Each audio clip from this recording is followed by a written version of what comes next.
रहनुमा शेर अफजल मरवत साहब ने, बहुत शुक्रिया मरवत साहब, आपने वक्त निकाला। ये क्या मामला चल रहा है? इधर तो मुस्लिम लीग नून हुकूमत बना रही है, पहले आप लोग दावे कर रहे थे, अब वो हुकूमत में आ रहे हैं, यहाँ से कानून साजी हो रही होगी, वहाँ से आप जो हैं वो इलेक्शन नताइज के जो फॉर्म 47 है उसको कलअदम करार देने की दरख्वास्त जो है वो सुप्रीम कोर्ट में ले जाएंगे।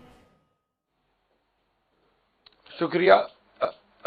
मुस्लिम लीग नून जो है एक ऐसी हुकूमत बनाने जा रही है जिसकी सरबराह यानी कि वजीर आला जो नामजद हुई है मोहतरमा मरियम नवाज साहिबा, वो एक ऐसी वजीर आला होगी तारीख में जो MPA तो नहीं है लेकिन वजीर आला पंजाब बन गई।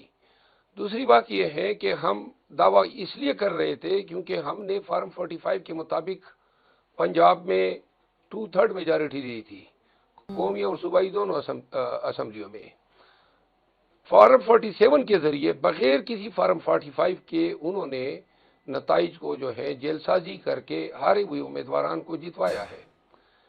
तो इन हालात में हमने सुप्रीम कोर्ट से अब रजू किया है, मैंने आज पिटीशन दायर की है, और ये बड़ा ही शार्ट सा मुख्तसर सा एक्सरसाइज इसके लिए दरकार है।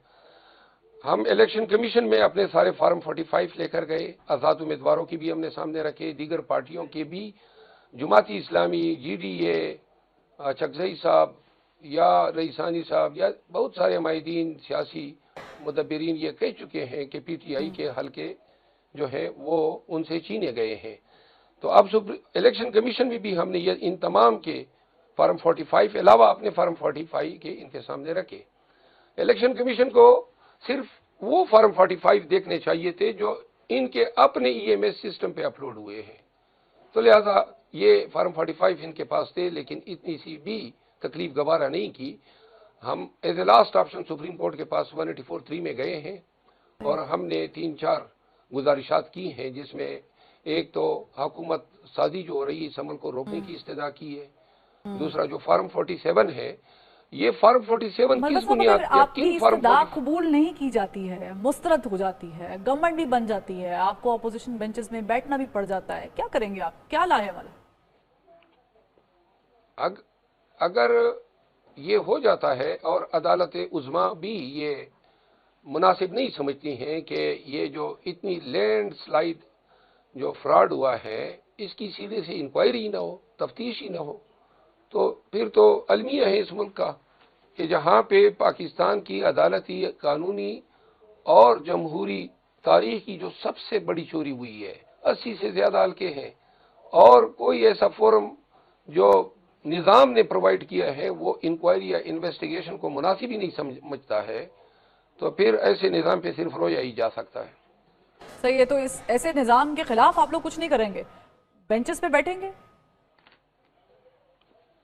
निज़ाम की तस्हीह की तो हमारी जंग है, जो हमें तो ये दीवार से लगाया करेंगे कैसे? क्योंकि पाकिस्तान तहरीक इंसाफ की जो पार्टी है, धरने की सियासत हो, सड़कों की सियासत हो, लॉन्ग मार्च की सियासत हो, इस मामले में तो मशहूर है। अब की बार आप सियासत का तर्ज अमल तब्दील करेंगे, चेंज करेंगे, पार्लियामेंट्री सियासत करेंगे? अवाम ने तो हमें इस तस्हीह के लिए मैंडेट दिया 2/3 मेजॉरिटी से ज्यादा, और चूंकि निज़ाम खुद अपनी तस्हीह नहीं चाहता है और निज़ाम तगय्युर के लिए तैयार नहीं है और निज़ाम अपनी इजारादारी कायम रखना चाहता है, तो इस वजह से जो है हमारे 2/3 मेजॉरिटी को जो है वो अक़लियत में तब्दील कर दिया गया है। किसने कर दिया? अदरवाइज अगर यही सिस्टम जो है, और जिसके बेनिफिशियरी PMLN, पीपल पार्टी और MQM है। नहीं सर, आप ऐसे लग रहा है जैसे दबदबा कर बोल रहे हैं, को खौफ में है, खुलकर बोले, बताएं कि किसने किया है। मुस्लिम लीग नून तो कह रही है कि उनके साथ खुद हाथ हो गया है, उनको उतनी सीट्स नहीं मिली जितनी वो एक्सपेक्ट कर रही थी। पाकिस्तान पीपल्स पार्टी जो है वो अपनी बात कर रही है, MQM अपनी बात कर रही है। मोहतरमा, आप नहीं समझती हैं कि हमारा निज़ाम जो है वो किस तरह चल रहा है और कौन चला रहे हैं? आप नहीं समझती हैं कि ये रिजल्ट्स जो हैं, ये इलेक्शन कमीशन, अदालतें, पुलिस, ब्यूरोक्रेसी, ये सब एक ही इशारे पे काम कर रहे हैं। और इशारे पे ये तमाम तर इदारे हैं, पुलिस का एक अपना इदारा है, इलेक्शन कमीशन एक खुद मुख्तार इदारा है, जिन इदारों की तरफ आप इशारा कर रहे हैं, इनको कौन बता रहा था, इंडिकेट कर रहा था?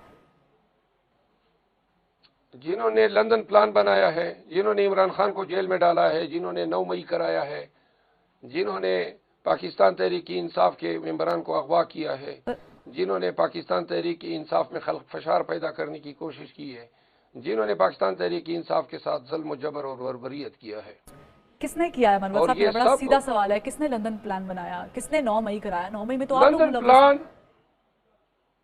لندن پلان کے راکم آرکیٹیکٹ میاں نواز شریف ہے، اور میاں نواز شریف کو اپنے عمل درآمد پہ اسٹیبلشمنٹ کی مکمل تائید حاصل ہے۔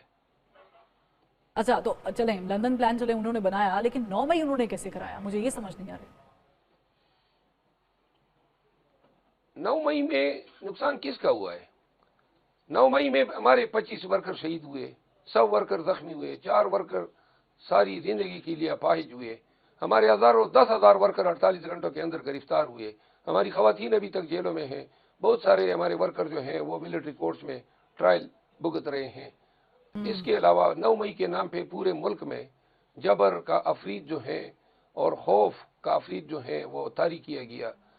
اس کے پیچھے مقصد یہی تھا کہ پاکستان تحریک انصاف ووٹ دینے نہ نکل سکے، اور یہ 8 فروری تک جن حالات میں ہمیں الیکشن بوتھ میں بھیجا گیا، ہمارے امیدوار اغوا ہوئے، ہمارے کاغذات چھینے گئے، ہم سے بلا چھین لیا گیا، ہم پہ آروز وہی بیراکریسی مسلط کی گئی جو ہمیں 3 MP 16 MP اور 188 میں گرفتار کرتے ہیں۔